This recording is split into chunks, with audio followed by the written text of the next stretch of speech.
pagbabago naman ito sa paligiran.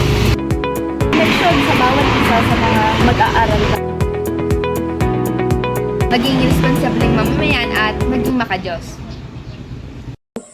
Naging inspirasyon kami ng ilang kabataan dahil natutunan nila ang pagkakaroon ng pagpapahalaga sa kanilang paligid. Natuto sila na i-maintain ang kalinisan at kaayusan ng kanilang kapaligiran. Ang isa sa pinakanabago ay ang aking sarili dahil natutunan ko ang pagkakaroon ng pagpapahalaga sa aming paligid. Nagkaroon ako ng disiplina hindi lamang sa aking sarili, ganoon din sa aking nasa paligid. Natutunan kong mas mahalagan ang kapaligiran at natutong maglinis at ayusin ang aming komunidad.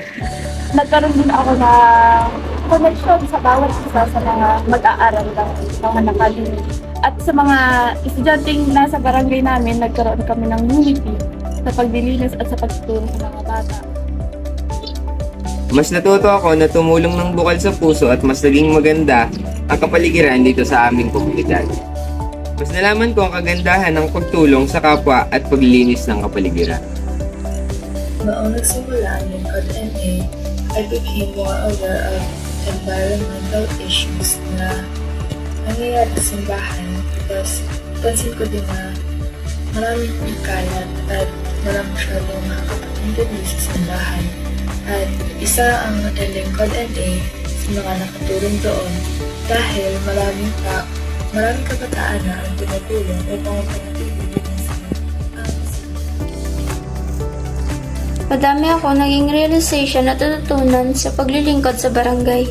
Dahil sa Lingkod NA, madami ako natutunan hindi lamang sa panggawaing simbahan, pati na din sa mga gawain sa aming barangay. Dahil din sa Lingkod NA, madami kaming natulungan.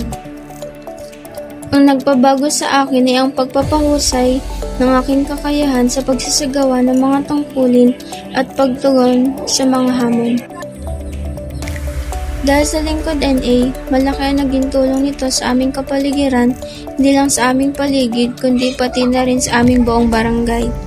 Kasama ang aking kapwa mag-aaral, ay tumutulong kami sa paglilinis ng aming paligid. Tuto akong itapos sa tamang basahan yung mga kalat. Pagbabago sa akin ng paglilingkod ng AI, natuto tumulong sa paglilinis sa komunidad namin. Pagbabago naman ito sa akin, paligiran. Naging malinis ito at hindi nakakayaan. Dahil sa lingkod ni, nagkaroon kami ng sense of responsibility na magkaroon ng paglilingkod sa simbahan at sa bayan. Dahil dito na turuan namin yung mga kabataan na maging responsableng mamamayan at maging makadiyos.